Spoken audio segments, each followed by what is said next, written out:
소설로 잘 알려진 마크 트웨인의 어록 가운데 이런 말이 있습니다. 우리 인생에 중요한 두 날이 있다. 하나는 우리가 태어난 날이고 또 다른 한날은 우리가 태어난 이유를 깨닫는 날이다. 태어난 날을 우리 생명을 수여받은 날이라. 태어난 이유를 깨달은 것을 사명을 수여받은 날이라. 그래서 칼 힐트라는 스위스의 사상가는 내 인생의 최고의 날은 내 사명을 자각한 날이다. 하나님이 나는 무슨 목적으로 이 땅에 태어났는지를 깨닫는 날이다. 그런 여러분 오늘 종교개혁 기념주일이 여러분 인생의 최고의 날이 될 수 있기를 바랍니다. 어떤 분은 내가 태어난 이유가 내 가족들의 생계를 잘 책임지고 가정을 이끄는 거다. 그 훌륭한 그런 사명이죠. 또 아내로서 아이들을 잘 양육하고 키우는 것이 나의 사명이다. 오늘 그것도 위대한 일입니다. 그런데 사명이라는 한문자를 보면요, 사자가 심부름 사자고 목숨 명자입니다. 심부름은 이 땅의 심부름을 말하는 게 아니에요. 하나님으로부터 여러분은 어떤 심부름을 받고 이 땅에 태어났나를 깨달으라는 거예요. 그게 사명을 자각하는 거. 내 인생의 최고의 날은 하나님이 나를 무슨 목적으로 이 땅에 태어났는가를 깨닫는 날이다. 22살의 대학생입니다.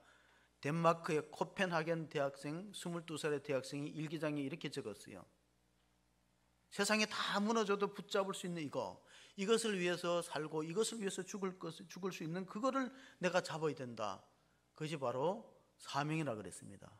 그렇다면 여러분의 사명은 뭘까요? 오늘 이 로마서를 쓴 사람은 사도 바울입니다. 사도 바울의 사명은 사도행전 20장 24절에 뚜렷하게 나와 있습니다. 내가 달려갈 길과 주 예수께 받은 사명, 하나님의 은혜의 복음을 증언하는 일을 마치려 하면은 나의 생명조차 조금도 귀한 것으로 여기지 아니하노라. 진정한 사명자는 생명의 우위에, 생명보다 위에 사명을 두는 사람이 진정한 사명자예요. 대부분은 생명이 아까우면 사명을 버리고 포기하는 사람들이 너무나 많이 있습니다. 오늘 우리가 505주년 맞는 종교개혁인데요. 종교개혁은 우리 장로님이 기도하신 것처럼 목숨을 건 용기가 없이는 할 수가 없어요. 왜냐하면 가톨릭이라는 중세의 그 거대한 조직의 위력이 얼마나 크냐면요, 황제를 임명할 정도였어요. 중세에는. 자, 우리가 세계 역사를 보면요, 종교와 정치의 관계를 보면 초대교회는요, 정치가 종교를 눌렀어요. 그런데 중세쯤 되면요, 교권이 강화되면서 종교가 정치를 지배했어요. 지금은 종교 분리입니다. 정치와 종교가 분리되어 있습니다.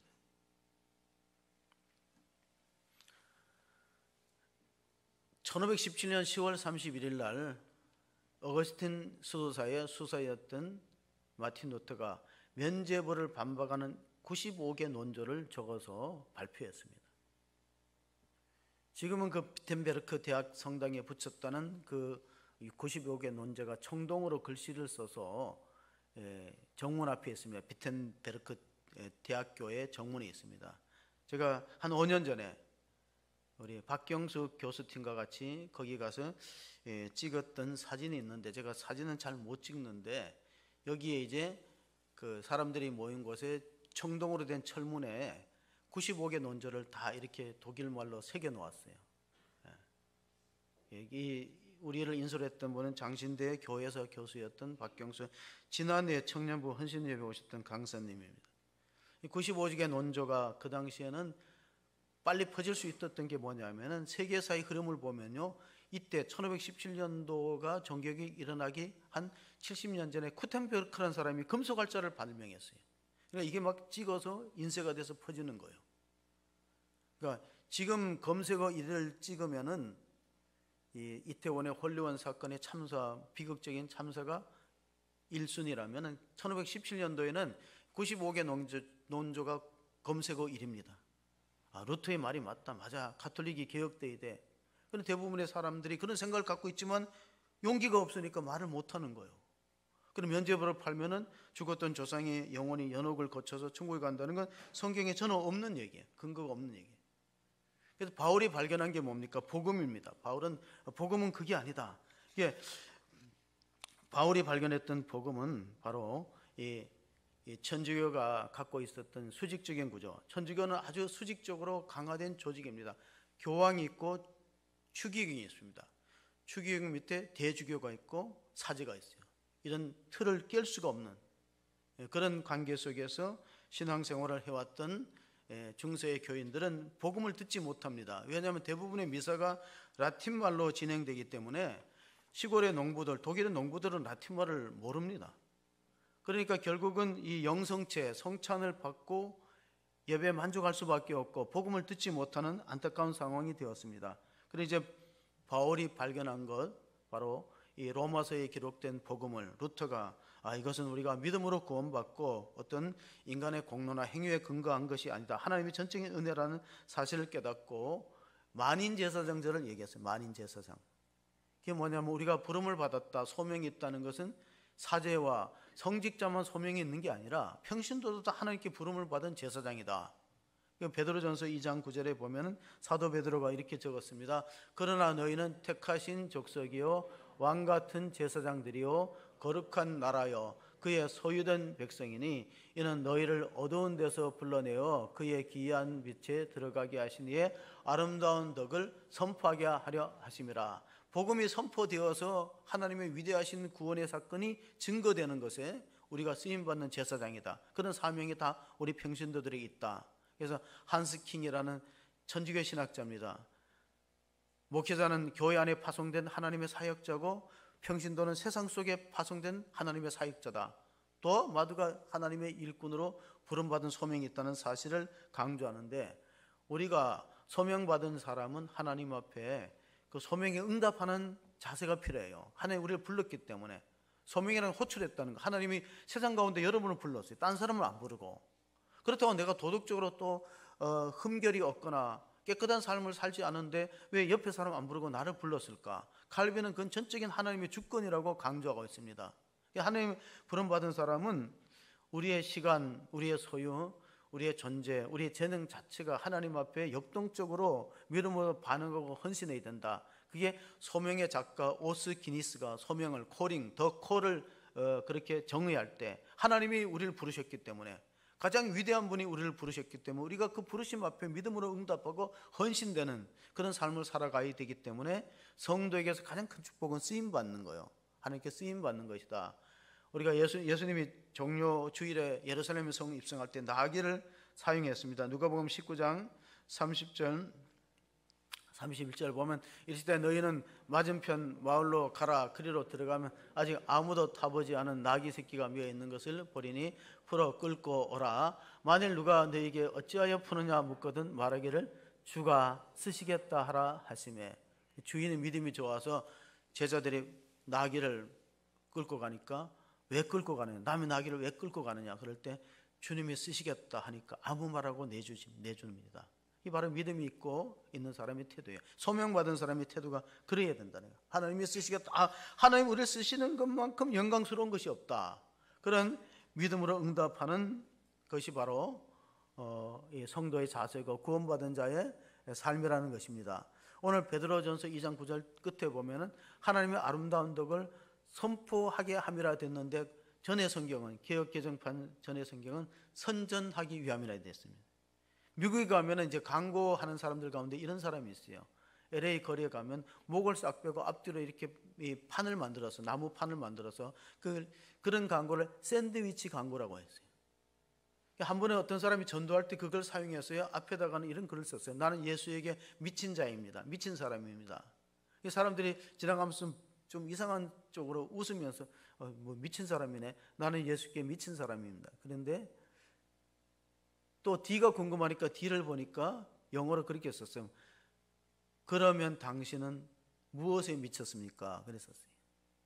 그러면 당신은 무엇에 미쳤습니까? 대부분 사람들은 물질에 매이고 명예에 매이고 여러 가지 뭔가 그 중독된 상황이 있습니다. 근데 너는 무엇에 매여 있느냐? 장자크 루소라는 교육학자는 10대에는 과자에 매이고 20대에는 연인, 이성에 매이고 30대는 야심, 야망에 매이고 40대는 돈에 매이고 50대는 권력에 매이고 60대는 명예에 매이고 70대도 뭔가 매이는 게 있잖아요. 그 매여서 산다는 거예요. 우리 인생에 다 뭔가 매여서 살기 때문에 무엇에 매이느냐가 참으로 중요합니다. 그래서 자기 인생에 있어서 가장 중요한 날은 자기가 왜 태어났는지 이유를 아는 날인데, 오늘 종교개혁 기념주일에 마틴 루터는요, 그 사건이 있습니다. 원래 아버지가 이제 아이슬레벤에서 광산에 있었기 때문에 그 아이슬레벤 광산에서 태어났던 마틴 루터는 아버지의 소원대로 법대를 갑니다. 법대를 공부해서 한 22살 때 되면 법학 석사를 받습니다. 공부를 해서. 여름방학 때, 7월달에 여름방학 때 아버지한테 문안 인사하고 돌아가는 길에 친구랑 가다가 갑자기 소나기가 쏟아지면서 낙뢰가 내립니다. 그런데 자기는 무사했고 친구가 낙뢰를 맞았어요. 가끔 뉴스에 보면 이 천둥치고 낙뢰가 떨어져서 사람 목숨 잃는 일이 있는데, 그 낙뢰를 맞았기 때문에 그때 자기도 모르는 사이에 그 불에 타들어가는 친구를 보면서 기도를 드렸는데, 성 안나요, 나를 살려주시면 내가 수도사가 되겠나이다 하고 서원을 해버렸어요. 법대생이. 자기는 살았거든요. 성 안나가 뭐냐면은 그 독일 지역의 강부들의 수호신인데, 마리아의 어머니 이름이, 성모 마리아의 이름이 성 안나예요. 그 안나의 이름으로 자기가 서원한 거죠. 나를 살려주시면은 내가 하나님을 위한 종이 되겠습니다. 서원 기도를 했어요. 그 지역이 시골 지역인데요. 제가 가서 사진을 한번 찍었는데 여러분 한번 보시면은, 여기 이제 그 마틴 루터가 벼락이 떨어져서 친구가 죽고 자기가 주의 종이 되겠다고 서원한 장소인데, 여러분 글씨가 저 날짜가 보이는 1505년 보입니까? 눈이 좋으시네요. 그 밑에는 또 뭐라고 써 있어요? 주리 이자 써 있죠. 7월 2일이에요. 그러니까 뭐 그냥 자세히 안 봐도 기념비를 세워놨더라고. 마틴 루터가 여기서 서원한 장소다, 하나님의 소명을 깨닫고 서원한 장소다 그랬는데, 그 지역이 스토테른하임이라는 지역이 시골입니다. 저 사진은 제가 찍은 거예요. 인정을 안 하시네. 잘 찍었죠. 좀 글씨가 보이라고. 1505년도 7월 2일인데 보름 뒤에 돌아가서 이 법대생이 돌아가고 계속 공부를 해서 학위를 받아야 되는데 바꿨어요. 어거스틴, 가장 엄하게 수도생활 엄하게 하는 어거스틴 수도사에 들어가 버린 거예요. 그래서 1505년 들어갔다가 1510년경에 이제 로마로 갈 일이 생깁니다. 로마로 가서, 로마의 유명한 성당이 라테난 성당입니다. 근데 그가 이제 그 신학을 하면서 공부하면서 늘 마음이 갈등하는 게 죄의 문제예요. 어떻게 하면 내가 죄로부터 사함을 받고 마음이 시원한 자유를 얻고 그리고 또 구원의 확신을 가질까, 그런 고민을 하는데, 그 라테난 성도에 뭔가 자기보다 위의 신부가 심부름을 보내고 순례의 길을 떠나서 라테난 성당을 방문하고, 거기에 스칼라 상타는 계단이 있어요. 대리석으로 된 계단인데, 그 계단이 왜 유명하냐면요, 기독교를 그렇게 박해했던 로마 황제 가운데 콘스탄틴 황제가 기독교를 공인해 준데, 콘스탄틴 어머니가 헬레나 여사입니다. 신앙이 좋았다고 해요. 그가 빌라도의 법정의 대리석을 뜯어다가 옮겨갖고 여기다가 설치한 거예요.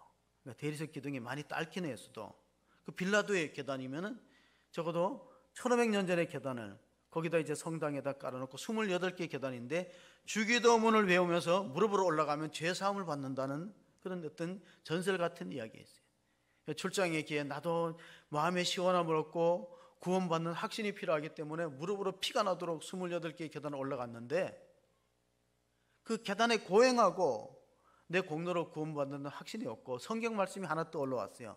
그게 그 유명한 로마서 1장 17절입니다. 오직 나의 의는 믿음으로 말미암아 살리라. 복음에는 하나님의 의가 나타나서 믿음에 이르게 하나니, 오직 의는 믿음으로 말미암아 살지 인간의 어떤 선행이나 업적이나 공로가 바탕이 돼서 구원이 있는 게 아니라 하나님의 전적인 은혜와 선물이다. 예수님의 십자가의 죽으심으로 인해서 내가 구원받는 그런 확신이 들어오기 때문에 마음이 확 시원함을 얻고 다시 돌아가서 성경을 깊이 연구합니다. 그가 비텐베르크 대학교에 신약학 교수가 됩니다. 그래서 뭐 시편도 강의하기도 하지만은 특별히 1517년도 종교개혁을 일으키기 1년 전, 2년 전부터는 로마서 강의하고 갈라디아서 강의를 했어요. 저도 이 사도행전 새벽기도 끝나면 로마서를 하는데 기대가 됩니다. 진짜 복음을 듣지 못한 성도가 교회 안에 너무나 많이 있어요. 교회를 오랫동안 다녔는데 복음에 대해서 몰라요. 물어보면 복음에 대해서 오해하는 그런 많은 성도들에게, 로마 교인들에게 바울이 고린도에 머물면서 주 58년도 59년도 3차 전도 여행 중에 고린도 항구가 시기 좋아요. 거기 머물면서 로마서를 썼어요. 로마인들한테 편지를 보내야 된다. 왜? 복음을 듣지 못하는 성도가 의외로 많다. 교회를 다니는데 복음의 사각지대가 있다는 겁니다. 그래서 복음이 뭔가를 명확하게 전달하기 위해서 이 편지를 써서 보내는데, 더들로라는 사람이 대피를 해주고, 베베라는 여집사가 마치 우리가 태극기를 전달하듯이 잡히면 뺏길까봐 베베라는 충성스러운 여집사 편에서 로마 교회에 전달했는데, 이게 바로 로마서예요. 16장으로 된 짧은 편지지만요, 영국 대영박물관의 필립이라는 관장이 말했어요. 온 세상을 다 준다 해도 대영박물관 안 바꾸겠다는 거. 대영박물관에는 여러 가지 역사적인 고증이나 아주 유품들이 너무나 많이 있다는 거예요. 그런데 사도 바울이 썼다는 로마서 친필 한 장만 나한테 주면은 대영박물관을 기꺼이 내주겠다 할 만큼 생명을 살리는 복음이 들어있어요. 여러분, 복음이란 게 뭘까요? 자, 보세요. 복음은 복복자의 소리 음자예요. 복된 소식이야. 그래서 기쁜 소식, 굿뉴스라 그럽니다. 복음에 반대되는 게 뭘까요? 슬픈 소식이 안 좋은 소식이야. 우리가 어저께 10시 22분에 이태원에 300여 명의 사상자가 있어요. 홀리원 축제에 앞선돼서. 그거는 비보예요, 비보. 슬픈 소식이요. 그 슬픈 소식의 반대가 굿뉴스, 기쁜 소식이에요. 사람이 돌아갔을 때 부음이라는 말 씁니다. 부음. 부음이라는 말 쓰지 한문. 그 복음은 부음의 반대예요. 죽은 자가 산다는 거예요. 죽을 수밖에 없는 인생이 살아난다는 거예요. 사람이 들을 수 있는 최고의 기쁜 소식이 복음이고, 최고의 슬픈 소식은 부음이에요. 누가 돌아가셨다. 그건 최고 슬픈 소식이야. 부음의 반대가 복음이에요. 그 복음은 교회 안에 많은 사람들이 교회를 다니면 복음을 제대로 못 듣는 경우가 있기 때문에 종교개혁지원은 정말 이 복음이 뭔가를 깨달아야 되는데, 마틴 루터는 이렇게 말했어요. 복음은 성경이 예수님이 태어났을 때 강보에 쌓인 아기가 이라는 표현이 있어요. 강보에 쌓인 아기. 강보는 성경이고, 성경 속에 예수님이 계시다는 거예요. 구약과 신약 속에 예수님, 거기에 마치 밭에 감춘 보화처럼. 그래서 어머니가 아기를 목욕시켰어요. 자, 어머니가 아기를 목욕시키면은 그 아이의 목욕했던 그 욕조가 좀 더러워집니다. 그런데 어머니가 그 더러운 물하고 아기를 같이 버리면 되겠느냐? 그 루터가 한 말입니다. 그게 뭐냐면은, 루터는 원래 개혁하려는 생각이 별로 없었어요. 토론하자는 거지. 가톨릭과 자기가 견해가 다르니까 토론하자는 거예요. 95개 논조를 통해서 신학적으로 토론하자는 거예요. 그 뭐냐? 교회가 속화되었다, 세속화되었다. 교회 가니까 사람들이 위선적이다. 그래서 교회를 안 다닌다. 누구 손해일까? 마치 어머니가 자기 아이를 목욕시켜갖고 목욕물이 더럽네, 에이 버리자고 아기랑 같이 버리는 것처럼, 교회를 안 다니고 교회를 떠나면은 예수님을 만나지 못하고, 그 결과 자기가 복음을 듣지 못하고 자기가 멸망받으면은 누구 손해일까? 그게 종교개혁을 했던 루터의 말이에요. 목욕물이 지저분했다고 버리는 거, 아기까지 버리는 거, 아기는 꺼내야지. 교회는 개혁되어도 그리스도를 던져버릴 수는 없잖아요.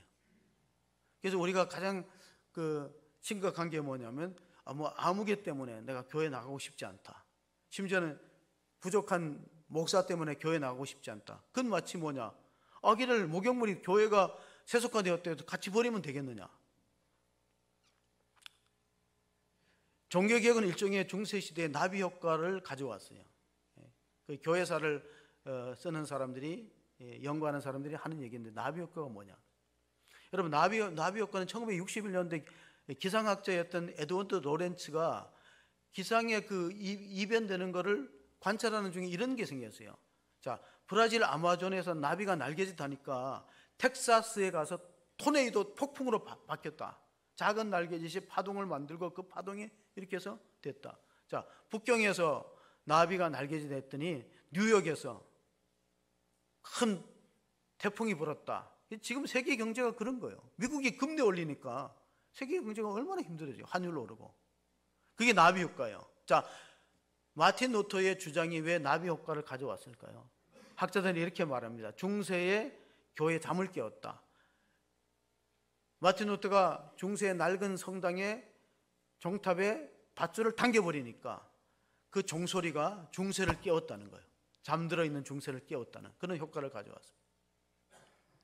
어떤 분이 시골에 가서 옛날에 시골에 오일장이 있습니다. 시골에 가서 그 바닥에 떨어져 있던 그 동아줄을 가지고 집에 갔다가 절도죄로 걸려서 수갑을 채웠어요. 그래서 아니 나는 집에 가서 쓰려고 이 밧줄 동아줄을 가지고 왔을 뿐인데 나한테 이게 가혹하게 아니어야 되냐니까 그 동아줄 끝에 뭐가 있었어요? 소가 매여 있었어. 난 소를 훔친 적이 없다는 거. 나는 바닥에 동아줄만 가지고 왔는데 뒤에 소가 매여 있었나요? 이렇게 하니까 순경이 말했어요. 그래갖고 우리는 당신한테 죄를 정하는 게 아니고 그 밧줄을 쥐었던 손목에만 수갑을 채웠다고. 근데 당신 몸이 따라왔네. 변명되어서 안 되는 거예요. 우리는 다 죄 아래 놓여 있는 존재, 죄. 그래서 우리는 우리 스스로 구원받을 수 없는 전적으로 무능력하다. 칼리비는 종교학자 이렇게 말했어요. 죄를 짓는 데는 인간은 굉장히 유능하대. 잘 보세요. 인간은 죄를 짓는데 머리도 뛰어나고 유능한데 의를 행하는 데는 무능하다는 거예요. 그래서 우리가 우리 힘으로 자력으로 구원받을 수 없는 존재라고 성경은 단정 지어요. 자, 복음과 기독교와 세계 종교의 차이가 뭐냐? 대부분의 종교는 인간이 신을 찾아가는 거예요. 인간의 신. 그런데 복음은 반대예요. 하나님이 인간을 찾아오셨어요. 예수님이 육신을 입고 이곳에 오셨어요. 그게 복음이에요. 율법은 내가 하나님 위해서 뭔가를 해야 되는데 복음은 하나님 우리를 위해서 구원을 다 만들어 놓으셨다는 거예요. 하나님이 세상을 이처럼 사랑하사 독생자를 주셨으니 이는 저를 믿는 자마다 멸망하지 않고 영생을 얻게 하려 하십니다. 이게 복음이거든요. 복음은 너무 단순하기 때문에 사람들이 잘 안 믿으려고 해요. 그래서 결국은 루터는 그 뒤에 1517년에 95개 논조를 발표함으로 그 중세 사회의 사람들이 많은 센세이션한 그런 영향력을 미치고 결국은 레오 10세, 교황 레오 10세로부터 파문장을 받습니다. 대학교 교수거든요. 신학교의 교수인데 파문장을 받으니까 동료 교수와 학생들 보는 앞에서 불태워버렸어요. 그게 이제 교황청에 들어갔어요. 건널 수 없는 강을 건너서 이제는 둘이 화해하거나 뭐 이렇게 타협의 여지가 없어요. 파문장을 불살라 버렸으니까 50년도에 1920년도에 21년도에 국제회의장에 소환받습니다. 여기 와서 당신의 주장에 대해서 얘기하라. 그러면 그 버럼스 국제회의장에 누가 참석하냐면 황제도 옵니다. 카를 5세 황제도 오고 교황도 옵니다. 레오 10세. 그리고 수많은 주교들과 딱 와서 신문합니다. 당신의 95개 논조를 처리할 수 있느냐? 그러니까 루터가 하루만 시간을 달라 그랬어요. 하루만 시간. 그러니까 사람들이 이제 두려우니까 처리하려고 고민하구나 하고 하루 시간을 줬어요. 다음날 불렀어요. 버럼스 국제회의장에. 루터는 처리하려고 그러지 않았어요. 더 확신을 가지고 하나님께 기도해서 이렇게 말합니다. 나는 이 주장을 처리할 수 있는 이유가 이건 성경을 기초한 것이다. 하나님 말씀은 1.1에게도 변함이 없는데 이 말씀을 내가 내 목숨 때문에 타협하거나 처리할 생각이 전혀 없고 하나님 나를 도와주소서. Here I stand. 영어로 쓰면 이렇게 됩니다. God help me. 하나님 내가 여기 있었나이다. 나를 도와주소서 했어요. 그래서 결국은 이제 루터는 이단자로 찍힙니다. 그 회의에서. 이래서 선포합니다. 가톨릭 측에서 선포하기에 루터를 숨겨주거나 루터를 도운 사람은 극형을 처하고 루터의 글이나 책을 보는 사람도 극형에 처한다 하고 재판이 났습니다. 근데 돌아오는 길에 납치당합니다. 그는 그 루터가 중고등학교 시절을 보냈던 바르트부르크 성의 영조 프리디드가 루터를 보호하기 위해서 납치합니다. 자객들을 보내갖고 말 타고 납치해버려요. 그래서 성에다 감금시켰어요. 그 성을 한번, 그것도 사진을 제가 찍긴 찍었는데 잘 안 나와서 바르트부르크 성입니다. 여기 이제 성곽이 있는데 저기 10개월 동안 감금당할 때 수염을 깎지 않았다고 합니다. 옷도 바꿔 입고 걸리면 죽으니까 거기 10개월 동안 거기 좁은 방에서 감금된 바르토. 근데 여기 이 도시를 왜 안 하면은 중고등학교를 여기서 다녔거든. 여기 자기가 여기서 있잖아요. 경치가 아주 좋은 곳인데 바르트브르트 성에 감금되면서 10개월 동안 라틴어 성경을 독일어로 바꿉니다. 이게 중요한 일이에요. 사람들이 성경을 못 읽으니까 루터가 주장하는 게 맞는지 안 맞는지 그걸 모르는데 성경을 읽으면은 루터 주장이 맞거든요. 근데 성경을 읽게 하기 위해서 번역을 하는데 10개월 동안 번역을 했어요. 그래서 그걸 인쇄로 찍어내서 많은 사람들이 루터가 올바른 주장을 했다고 인정하는 지지 세력을 얻게 되는 겁니다. 그래서 교회 서가들은 이렇게 말합니다. 루터가 46년도에 우리나라 나이 말하면 63세경에 소천했을 때 동료였던 필립 멜랑히튼입니다. 필립 멜랑히튼은 성직자가 아니고 같은 그 신학을 연구하는 신학자라고 볼 수 있습니다. 성직자가 조사에다가 인류 역사를 통해서 우리에게 기독교의 복음을 명확하게 전달한 5사람이 있는데 구약의 이사야, 세례 요한, 바울, 어거스틴, 아우구스티누스라고 말하는 어거스틴, 루터 5사람입니다. 5사람은 인류 역사에서 복음이 뭔가를 명확하게 로마서와 갈라디아서를 통해서 우리가 믿음으로 구원받는 도리를 강조했습니다. 그 갈라디아서를 얼마나 좋아했냐면요, 나의 아내 갈라디아서, 그 아내는 그 수녀였던 폼보라랑 결혼했는데 갈라디아서를 가리켜서 자기 신부라 그랬어요. 나의 아내. 갈라디아는 뭡니까?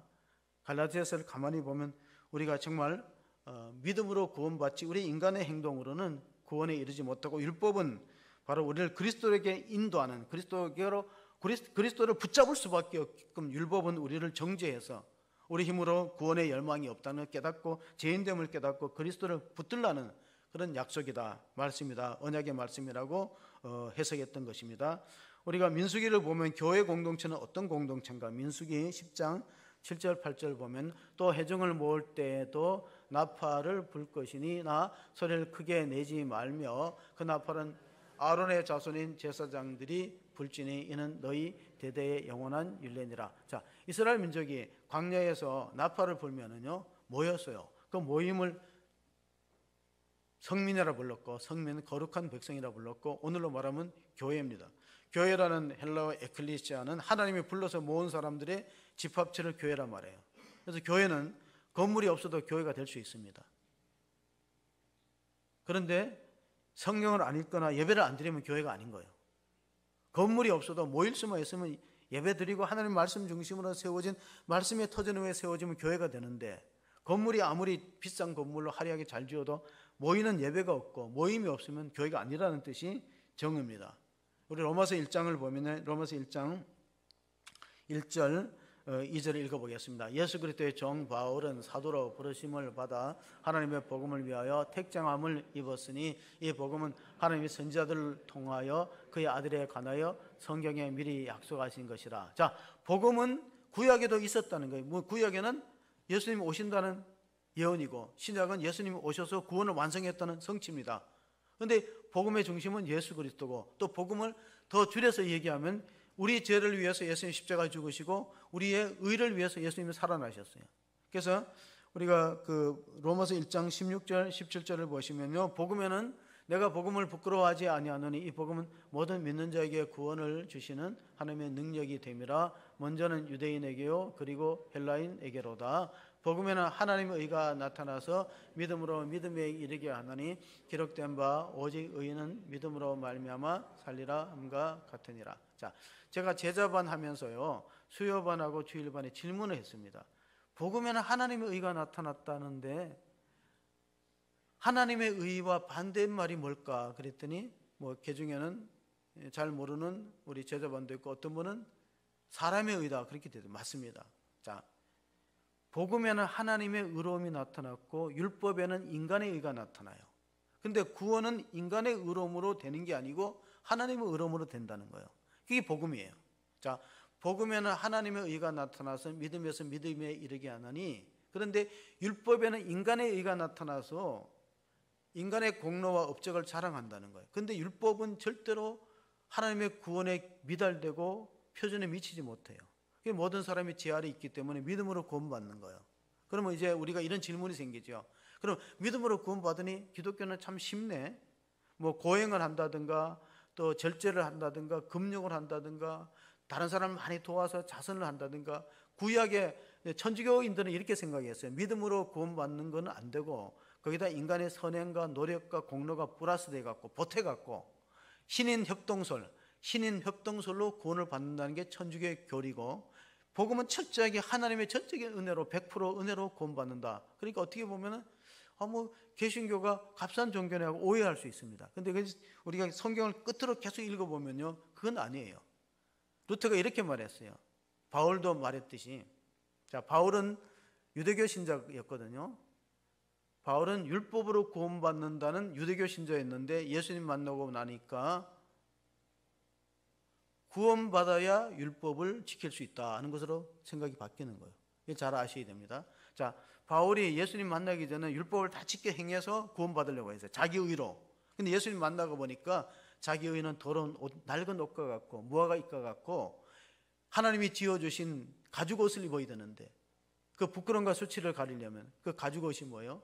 어린 양의 죽이에 있어 예수님 십자가에 죽으시고 그 피로 우리가 제사함을 받고 의롭다고 인정받기 때문에 율법으로 구원받지 않고 구원받아야 율법을 이룰 수 있다. 그게 로마서에 계속 강조하는 얘기예요. 우리가 에베소 2장 8절 9절 읽어보시면 너희가 그 은혜에 의하여 믿음으로 말미암아 구원을 받았으니 이것은 너희에게서 난 것이 아니요 하나님의 선물이라.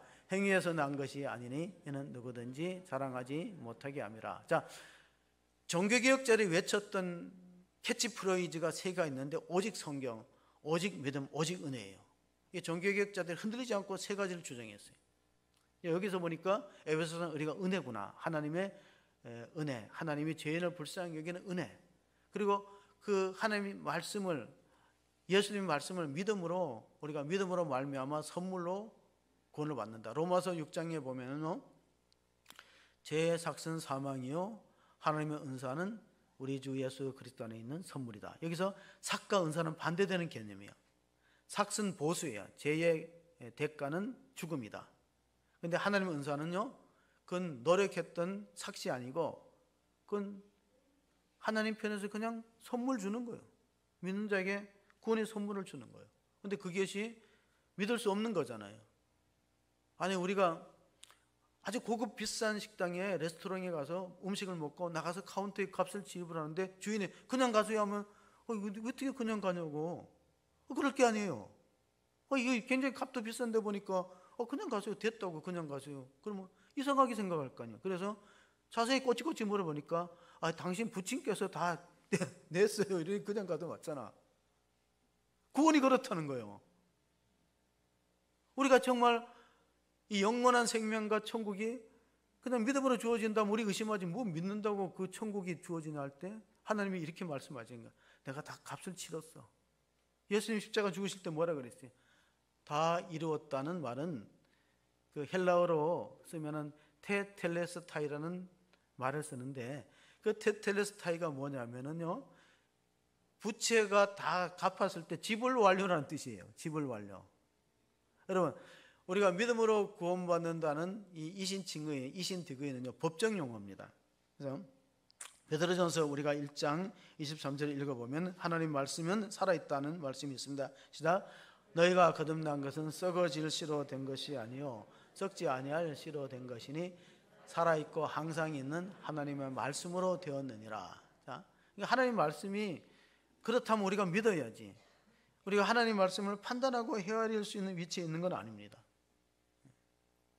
칼빈이 이중 예정론을 말하면서 하나님이 구원받을 자와 멸망받을 자가 뭐 창세전에 결정됐다 이러면 우리가 그럼 인간은 로봇이고 아무 공로가 없느냐 반문할 수 있습니다. 로마서 9장을 쭉 읽어보면요, 로마서 9장 12, 13절에 보면 리브가에게 이르실 때 큰 자가 어린 자를 섬기려 하셨으니 기록된 바 내가 야곱은 사랑하고 에서는 미워하였다 하신 것 같으니라. 자, 이 말이 참 우리가 이해하기 곤란한 건 뭐냐면 쌍둥이를 배웠거든요, 리브가가.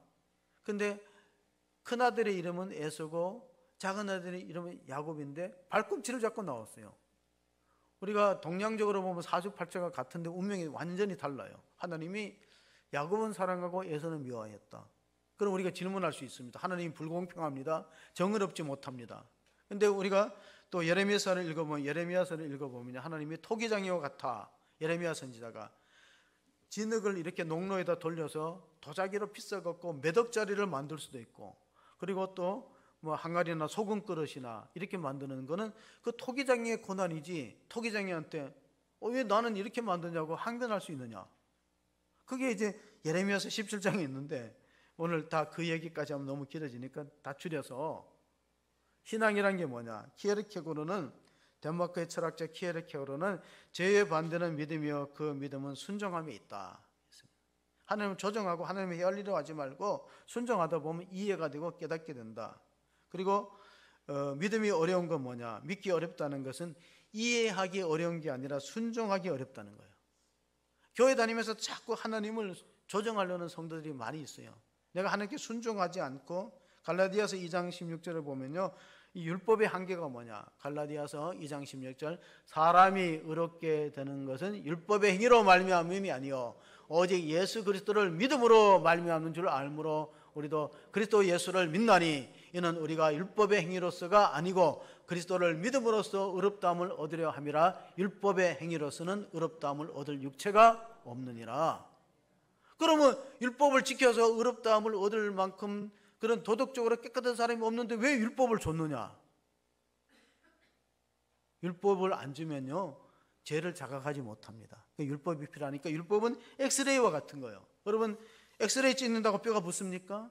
MRI 찍는다고 낫습니까? 어디가 잘못된 걸 알아야지. 율법은 엑스레이, MRI 같은 거, 율법이 있어야 내가 죄인인 걸 알고 회개할 수 있고 그리스도를 믿음으로 붙잡을 수 있지.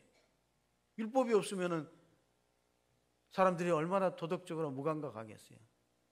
잘 아셔야 되면, 율법을 주시는 이유가 뭐냐. 율법은 교통법규가 있어야지 벌칙금을 매기지, 교통법규가 없으면 벌칙금 못 매기는 거예요. 율법이 있어야 우리가 죽을 수밖에 없는 죄인이라는 걸 인정하면서 율법의 행위로서 내가 구원을 도저히 못 받으니까 믿음으로 예수님을 붙잡게 되는 거죠. 이게 하나님의 구원의 방법이야. 믿음으로 예수님 철저하게 붙잡아야 돼. 어느 정도로 붙잡아야 되느냐. 20절에 보면요, 우리가 예수님과 함께 죽을 정도로 붙잡아야 돼요. 내가 그리스도와 함께 십자가에 못 박혔나니 그런즉 이제는 내가 사는 것이 아니요 오직 내 안에 그리스도께서 사시는 것이라. 이제 내가 육체 가운데 사는 것은 나를 사랑하사 나를 위하여 자기 자신을 버리신 하나님의 아들을 믿는 믿음 안에서 사는 것이다. 이게 성도의 정체성입니다. 성도는 이렇게 살아가는 사람을 말하기 때문에 오늘 본문으로 돌아와서 우리가 로마서 6장 23절을 먼저 보겠습니다. 로마서 6장 20절, 죄의 삭은 사망이요 하나님의 은사는 그리스도 예수 우리 주 안에 있는 영생이라. 삭은 보수예요. 보수에 반대되는 말이 은사예요. 죄의 결과는 죽음이고 하나님의 은혜는 우리가 아무것도 하지 않았는데 믿음으로 영생을 주겠다는데, 그것이 로마서 8장 28절에 보면은 이렇게 구체적으로 나와 있습니다. 우리가 알거니와 하나님을 사랑하는 자 곧 그의 뜻대로 부르심을 입은 자들에게는 모든 것이 합력하여 선을 이루니라. 선이라는 것은 생명에 이르는 거예요.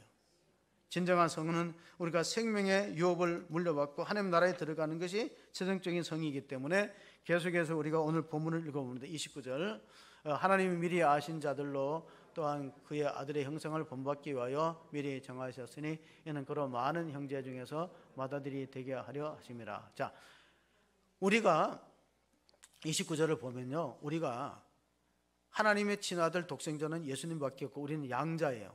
그런데 우리가 예수 믿고 바로 천국 안 가는 이유가 뭐냐면 성화의 과정이 남아졌어요. 우리를 거룩하게 만들어가는 과정이 있기 때문에 예수님의 형상을 본받기 위해서 때로는 시련도 있습니다. 뜻하지 않은 가정의 우한 풍파와 질고와 어려움이 있는데, 그건 뭐냐, 우리에게 그리스도를 닮지 않는 요소를 떼버리는 거예요. 우리가 예수님을 닮아야 된다. 그래서 하나님 천국 가기 전에 성화 과정이 있다는 거예요. 30절을 보면요, 이런 말씀이 있습니다. 또한 미리 정하신 그들을 또한 부르시고 부르신 그들을 또한 의롭다 하시고 의롭다 하신 그들을 영화롭게 하시고. 이게 구원의 과정입니다. 자, 구원의 과정은 어떻습니까? 믿음으로 의로워져요. 끝이 아니에요. 그 다음에 우리가 거룩한 백성으로 사건과 사람을 통해서 연단하고 훈련해서 마침내 영화롭게 된다. 영화롭게 된다는 것은 무엇을 의미하냐면요, 부활을 의미합니다. 부활. 우리가 부활체로 새 생명 가운데 살아날 것이다. 그러므로 로마서 8장 31절 32절을 읽어보시면 또 그런 적 일에 대하여 우리가 무슨 말 하리요? 만일 하나님이 우리를 대적하시면 누가 우리를 대적하리요? 자기 아들을 아끼지 아니하시고 우리 모든 사람을 위하여 내주시니가 어찌 그 아들과 함께 모든 것을 우리에게 주시지 않겠느냐. 예수님이 십자가상에서 자기 아들을 우리의 대성물로 화목제물로 내어주셨다면 하나님이 더 아낄 게 뭐 있느냐? 다 주시겠다는 거예요. 다 주시겠다. 믿음으로 받을 수 있기 때문에 우리가 종의 신앙을, 갈라디아서는 종의 신앙은 뭐냐면은 하나님을 믿는데 두려움으로 믿어요. 내가 주일날 빠지면 하나님 뭐 사고라 일어나면 안 되냐, 이런 두려움의 신앙인데 아들의 신앙은 달라요. 아들의 신앙은 자유하면서 율법을 지키는데 하나님이 너무 나한테 베푸신 은혜가 너무 고맙고 감사해서 스스로 자발적으로 헌신하는 거예요. 제가 한 가지 예화만 들고 마치려고 하는데요. 찰스 콜슨이라는 사람이 워터게이트 사건, 정치적인 문제로 연루되어 감옥에 들어갔어요. 찰스 콜슨은 얼마나 닉슨의 보좌관으로서 권좌에 올라왔냐면요, 찰스 콜슨의 별명이 있는데 찔러도 피 한 방울 안 나올 사람, 권력을 위해서라면, 정치를 위해서라면 자기 가족도 희생시킬 냉혹한 사람이 찰스 콜슨이었어요. 그래서 워터게이트 사건이 폭로됐어요. 도청 사건이 폭로돼서 감옥에 들어갔어요.